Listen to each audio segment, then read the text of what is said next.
दोस्तों, अगर आप और अच्छी नींद चाहते हैं तो हमारी प्यारी सी ऐप नींद को इंस्टॉल करें। इस ऐप पर आपको एक्सक्लूसिव स्लीप स्टोरीज़ मिलेंगी और आप बिना यूट्यूब प्रीमियम के भी इन स्टोरीज़ को बैकग्राउंड में सुन सकेंगे। इंस्टॉल करने के लिए आप हमारी वेबसाइट नींद.ऐप पर ज़रूर आइए और अच्छी कहानियाँ, स्लीप म्यूज़िक, कुछ टिप्स सुनने के लिए इस चैनल को सब्सक्राइब कीजिए।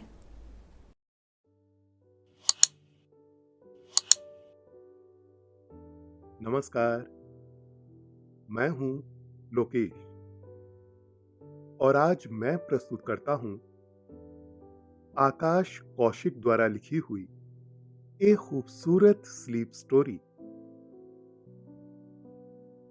ये कहानी आपको महाभारत के समय भोजन कैसे बनाया जाता था इस रहस्य को सुलझाएगी और कई रहस्यों से पर्दा भी उठाएगी। दोस्तों, महाभारत के युद्ध में बहुत सी सेनाओं ने भाग लिया था। यानी इस युद्ध में सभी महारथियों और सेनाओं को मिलाकर करीब 50 लाख से ज्यादा लोगों ने भाग लिया था। लेकिन यहां अब सवाल ये उठता है कि इतनी विशाल सेना के लिए युद्ध के दौरान भोजन कौन बनाता था और कैसे इस सब का प्रबंध होता था। और सबसे बड़ा सवाल यह है कि जब हर दिन हजारों लोग मारे जाते थे तो शाम को खाना किस हिसाब किताब से बनता था। आइए जानते हैं आज की इस कहानी में। लेकिन पहले आप अपने आसपास की सारी लाइट्स ऑफ करके आराम से लेट जाएं। अपनी आंखें धीरे से बंद कर लीजिए। अब थोड़ा सा अपने शरीर को आराम दीजिए। थोड़ा और आराम। अपने शरीर को बिल्कुल ढीला छोड़ दीजिए। कोई टेंशन नहीं, कोई तनाव नहीं। अपने दिमाग में चल रहे सभी विचारों को, चिंताओं को त्याग दें। एक शांति सी महसूस करें। सब नेगेटिव पॉजिटिव विचारों को धीरे धीरे निकाल दें। हाथों को सीधा करके अपनी कमर के साइड में रख लीजिए। अपनी सांस पर ध्यान लगाएं। इसको धीमे या तेज नहीं करना है। बस ध्यान देना है कि कैसे वो आपके अंदर प्रवेश कर रही है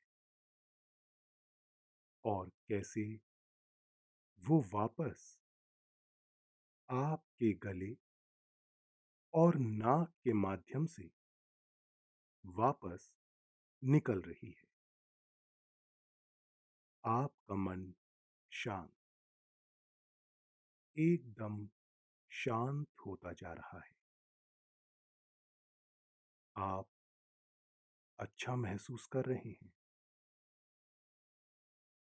खुद को काफी हल्का फील कर रहे हैं।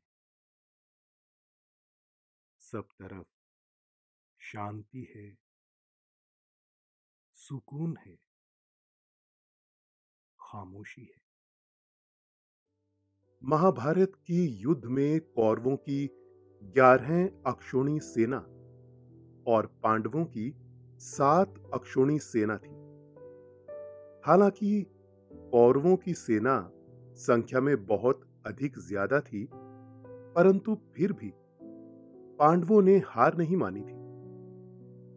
अर्जुन एक दिन भगवान श्री कृष्ण के शिविर में गए और उनसे कहने लगे कि केशव, आपको नहीं लगता कि पांडवों की सेना संख्या में कम है और कौरवों की सेना संख्या में हमसे ज्यादा है? ये बात हमारे लिए चिंता का विषय हो सकती है। हमें अपनी सेना को बढ़ाने के विषय में सोचना चाहिए। हमें कुछ और राजाओं को अपने साथ सम्मिलित कर लेना चाहिए जो युद्ध में भाग लेना नहीं चाहते हैं। उन्हें हमें किसी भी तरह मनाना होगा। परंतु भगवान श्री कृष्ण कहते हैं कि हे अर्जुन, युद्ध सेना की संख्या से नहीं बल्कि बाहुबली साहस से जीते जाते हैं। तुम युद्ध के विषय में कोई चिंता मत करो, सब कुछ बस मेरे ऊपर छोड़ दो और जैसा चल रहा है एक दृष्टा की भांति देखते रहो। अपने कर्तव्य का पालन करो। महाभारत को हम सही मायने में विश्व का प्रथम विश्व युद्ध भी कह सकते हैं, क्योंकि उस समय शायद ही ऐसा कोई राज्य था जिसने इस युद्ध में भाग न लिया हो। उस काल में आर्यव्रत के समस्त राजा कौरव पांडव के पक्ष में खड़े दिख रहे थे। हम सभी जानते हैं कि श्री बलराम और रुक्मी ये दो ही व्यक्ति ऐसे थे जिन्होंने इस युद्ध में भाग नहीं लिया था। किंतु एक और राज्य ऐसा था जो युद्ध क्षेत्र में होते हुए भी युद्ध से विरक्त था, और वो दक्षिण के राज्य उदुपी के नाम से बहुत अधिक विख्यात था। उदुपी के राजा अपने युद्ध कौशल और बाहुबल के लिए पूरे भारतवर्ष में बहुत अधिक जाने माने जाते थे।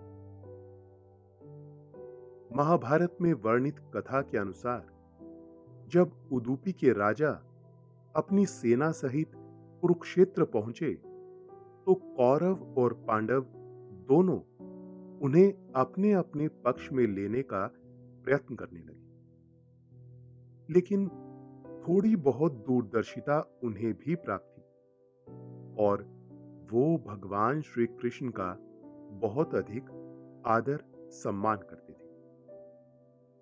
उन्होंने श्री कृष्ण से पूछा, दोनों ओर सिर्फ युद्ध की बातें चल रही हैं, परंतु किसी ने यह नहीं सोचा कि इतनी विशाल सेना जो कि युद्ध में भाग ले रही है, उनके खाने पीने का प्रबंध कैसे होगा। इतनी महत्वपूर्ण बात लोगों ने भुला दी और कोई भी इस पर विचार नहीं कर रहा है। कौरव पांडवों का महायुद्ध होना तय हो गया। तब दोनों पक्षों ने भारत के सभी छोटे बड़े राजाओं को खत लिखकर उन्हें अपने पक्ष में आने का और अपनी तरफ से लड़ने का आमंत्रण दिया था। जब कौरव और पांडव दोनों के खत दक्षिण भारत में स्थित उदुपी के राजा के पास पहुंचे तो वो बड़े ही असमंजस में पड़ गए थे। उदुपी के राजा भगवान श्री कृष्ण के भक्त थे। भारत के किसी भी राजा का महाभारत के युद्ध से अलग रहना राजनीतिक दृष्टिकोण से लगभग असंभव था। तो फिर उदुपी के राजा ने अपनी सेना ली और वो कुरुक्षेत्र की ओर चल पड़े। लेकिन किसके साथ जाएं, ये सवाल उनके मन को बड़ा सता रहा था। वैसे वो तो एक बड़े शांति प्रिय राजा थे, लड़ने की उनकी इच्छा नहीं थी। वैसे भी कौरव के साथ जाएं या फिर पांडवों के साथ, इस सवाल का जवाब उस वक्त इतना सरल भी नहीं था। खुद भगवान श्री कृष्ण की नारायणी सेना कौरव के पक्ष में लड़ रही थी और उसके विपरीत भगवान श्री कृष्ण स्वयं अर्जुन के सारथी बनकर पांडवों के पक्ष में खड़े थे। कुरुक्षेत्र में पहुंचकर उदूपी के राजा की मनोदशा और भी विकट हो गई थी। कौरव और पांडव दोनों के पक्ष उन्हें अपनी तरफ बुलाने के लिए कई तरह के प्रलोभन दे रहे थे। असमंजस में पड़ के राजा ने अपने आराध्य भगवान श्री कृष्ण के पास जाकर उनसे सलाह मांगी। तब भगवान श्री कृष्ण ने उनकी मनोदशा को पहचान लिया और वो जान गए कि शांति प्रिय राजा को लड़ने की इच्छा नहीं है। तो फिर श्री कृष्ण ने उन पर एक अलग लेकिन बहुत ही महत्वपूर्ण जिम्मेदारी सौंप दी। दोनों तरफ से लड़ने वाले कौरव पांडवों की लाखों की विशाल सेना को भोजन देने की जिम्मेदारी। उदूपी के राजा ने कृष्ण का यह आदेश सहर्ष स्वीकार कर लिया। तो फिर उदूपी के राजा की सेना ने पंडाल लगाए और लाखों की तादाद में रहे सैनिकों को खाना खिलाने के लिए उदूपी की सेना जुड़ गई। इस महाभारत के युद्ध में लड़ने वाले लाखों की तादाद में रहे सैनिकों की रोजाना दोनों वक्त के भोजन की व्यवस्था करना कोई आसान काम बिल्कुल भी नहीं था। लेकिन रात और दिन मेहनत कर इस जिम्मेदारी को बहुत ही अच्छी तरह से निभाया गया। हर एक सैनिक को बिल्कुल साफ सुथरा, स्वादिष्ट और पौष्टिक भोजन मिले, इस बात का पूरा ख्याल रखा गया था। और आश्चर्य की बात तो यह थी कि उदूपी के राजा ने भोजन की कुछ ऐसी व्यवस्था रखी थी कि उनके द्वारा बनाया हुआ खाना ना तो कभी कम पड़ा था और ना कभी अधिक मात्रा में था। भोजन की बिल्कुल ही बर्बादी नहीं हुई थी। किसी भी सैनिक को कभी भूखा नहीं रहना पड़ा था और ना ही कभी ज्यादा खाना होने की वजह से खाद्य पदार्थों को फेंकना पड़ा था। और इस बात का सभी लोगों को बड़ा आश्चर्य हो रहा था, क्योंकि 18 दिन चलने वाले इस महाभारत के युद्ध में रोज हजारों की तादाद में सैनिक मर रहे थे, वीर गति को प्राप्त हो रहे थे। शाम को खाने के लिए आने वाले सैनिकों की संख्या हर दिन घटती जा रही थी और फिर भी उदूपी के राजा सिर्फ उतने ही लोगों का भोजन पहले से ही तैयार रखते थे जितने लोग शाम को भोजन के लिए आने वाले। कभी भी उदूपी के राजा का अंदाजा नहीं चूका। उन्हें पहले से ही पता था कि आज कितने लोग युद्ध में मरने वाले। जब महाभारत का युद्ध खत्म हो गया, पांडव जीत गए और धर्मराज युधिष्ठिर का राज्याभिषेक हो गया था, तब उन्होंने दरबार में ही उदूपी के राजा की बड़ी तारीफ की थी। धर्मराज ने राजा को उनकी अच्छी व्यवस्था की बात के लिए इनाम भी दिए थे और बड़े ही आदर्श से एक दरबार में उनसे पूछा कि आपका बनाया हुआ भोजन ना कभी कम पड़ा और ना ही कभी ज्यादा हुआ। आपको कैसे पहले से ही पता चलता था कि शाम तक आज कितने लोग वीर गति को प्राप्त होने वाले हैं? तब उदूपी के राजा ने जवाब दिया था, ये सब भगवान श्री कृष्ण की कृपा है और वही मुझे अप्रत्यक्ष तौर पर संकेत दिया करते थे। भगवान श्री कृष्ण को मूंगफली के भुने हुए दाने बेहद पसंद थे। तब मैं खुद अपने हाथों से उनको शाम के वक्त कुछ भुने हुए मूंगफली के दाने दिया करता था। लेकिन मैं वो सब दाने गिनकर उनके सामने रख देता था, और भगवान श्री कृष्ण कभी भी उन दानों को पूरी तरह से नहीं खाते थे। वो उस बर्तन में ही छोड़ देते थे। भगवान श्री कृष्ण के ग्रहण किए हुए दाने और छोड़ दिए गए दानों को अंदाजा लगाकर मैं ये पता कर लेता था कि कल शाम कितने लोग खाने के लिए वापस आने वाले हैं। और भगवान श्री कृष्ण का दिया हुआ संकेत कभी भी गलत साबित नहीं।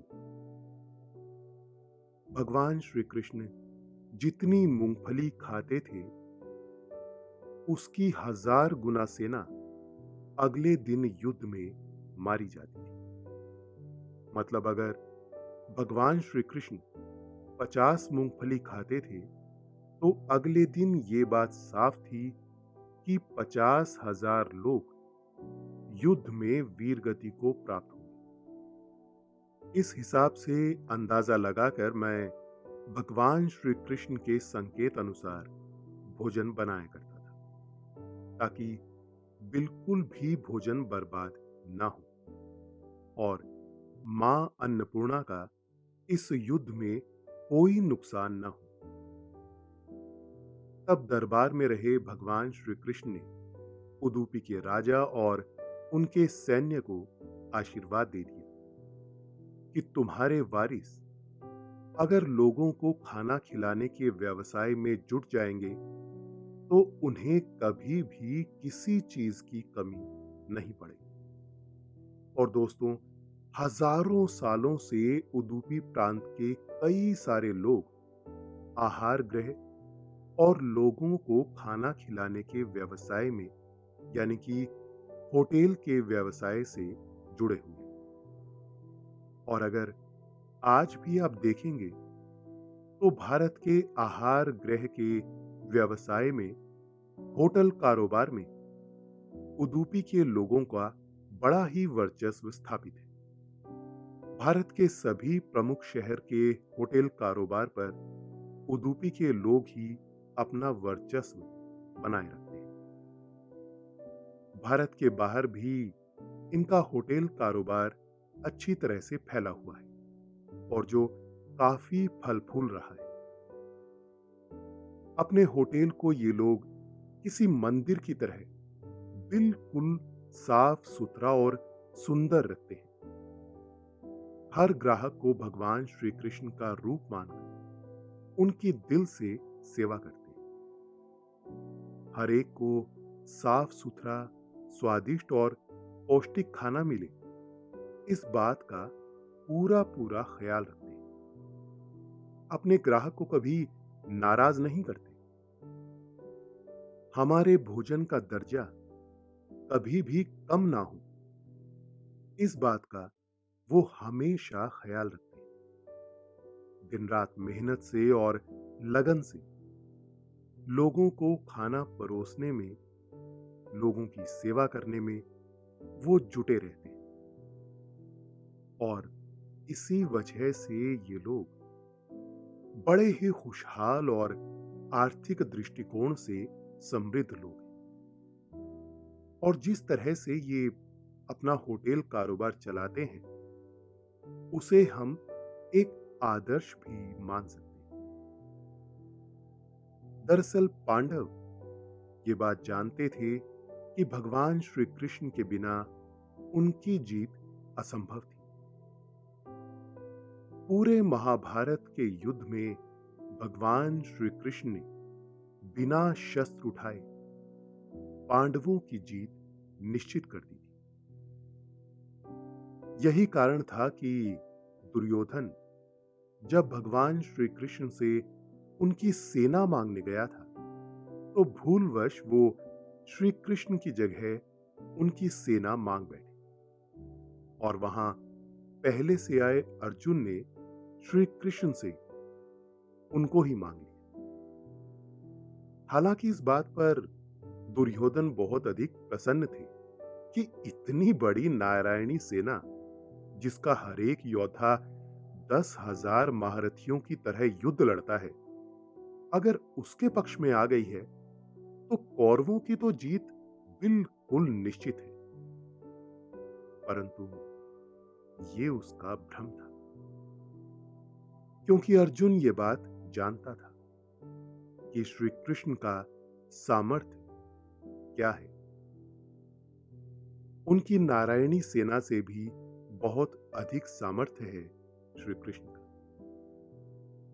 श्री कृष्ण अकेले ही जिस ओर से युद्ध करेंगे या जिस पक्ष का साथ देंगे, उस ओर की जीत निश्चित कर देंगे।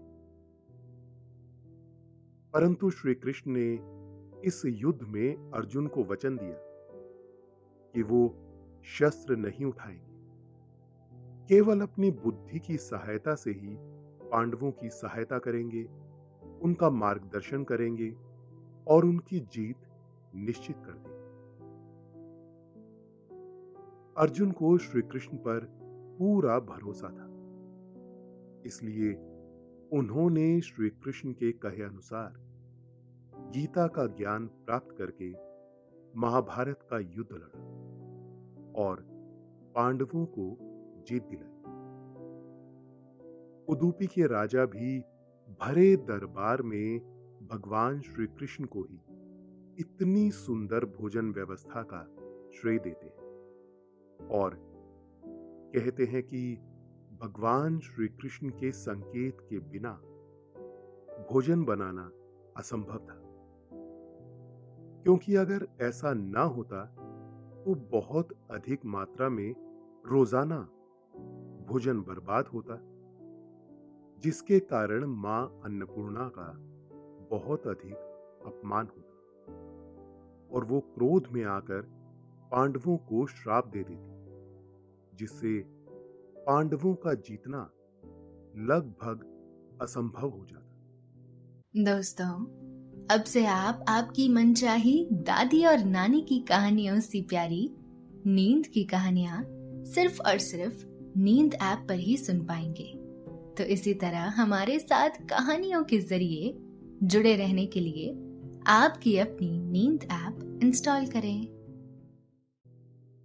इसीलिए भगवान श्री कृष्ण ने उदुपी के राजा की सहायता से उस विपदा को, उस समस्या को टाल दिया और मां अन्नपूर्णा को प्रसन्न किया, उनका आशीर्वाद प्राप्त किया और ऐसी व्यवस्था बनाई कि भोजन का एक दाना भी पूरे महाभारत युद्ध के दौरान बर्बाद नहीं हुआ। सच है, भगवान श्री कृष्ण की महिमा, उनकी अपार बुद्धि का प्रताप कोई नहीं समझ सकता। इसीलिए वो सभी 10 अवतारों में संपूर्ण अवतार कहे जाते हैं, जिन्होंने अपनी बुद्धि और शक्ति की सहायता से महाभारत का युद्ध जिताकर पांडवों के द्वारा समूची पृथ्वी को एक छत्र तले लाकर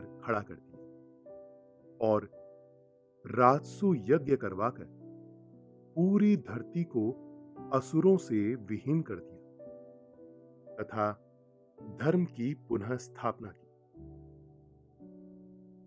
भगवान श्री कृष्ण ने स्वयं युद्ध में हस्तक्षेप किए बिना पांडवों की सहायता से पहले पूरे भारत और फिर पूरी पृथ्वी को एक छत्र कर दिया था। उस समय संपूर्ण पृथ्वी धर्म के सागर में डूब गई थी। चारों ओर खुशहाली थी, शांति थी। लोग धर्म का आचरण करते थे, अपने घरों में शास्त्र आदि का पाठ करते थे, बच्चे बड़ों का आदर करते थे और बड़े बूढ़े अपने धर्म में बड़े ही अड़िग थे। महाभारत युद्ध के बाद पांडवों ने कई वर्षों तक धर्म का शासन किया और उसके बाद भगवान श्री कृष्ण के कहे अनुसार अपना सारा राजपाट अपने पौत्र परीक्षित को दे दिया, जो अर्जुन के पुत्र अभिमन्यु की संतान थे। परीक्षित भी धर्म में प्रवीण थे। उन्होंने शास्त्र आदि का ज्ञान बहुत अच्छे ढंग से प्राप्त किया था, इसलिए उनके होते पाप कभी भी उनके राज्य में प्रवेश नहीं कर सकता था। इसके पश्चात पांडव अपनी वृद्धावस्था में हिमालय के मार्ग से होते हुए स्वर्ग के रास्ते चले गए। कहते हैं आज भी लोग हिमालय में स्वर्ग की सीढ़ियों को खोजते रहते हैं, जिसकी सहायता से पांडव स्वर्ग को चले गए थे। हम तो बस इतना ही कह सकते हैं कि पांडवों ने अपने पीछे बहुत सी ऐसी धरोहर छोड़ी जो आज भी लोगों को प्रेरित कर रही है। अपने मार्ग में उन्होंने कई ऐसे मंदिरों के निर्माण करवाए जो आज भी लोगों को जोड़ कर रखते हैं और लोगों को सही मार्ग पर चलने की प्रेरणा देते हैं। तो दोस्तों, ये थी आज की कहानी, महाभारत का भोजन। आशा है आपको आज की ये कहानी अच्छी लगी हो। आपने ये कहानी सुनी, आपको अच्छा लग रहा है और समय हो गया है आपके सोने का। अब आप धीरे धीरे नींद की ओर बढ़ते जा रहे हैं और नींद आपको अपने आगोश में समाती जा रही है, समाती जा रही है। शुभ रात्रि।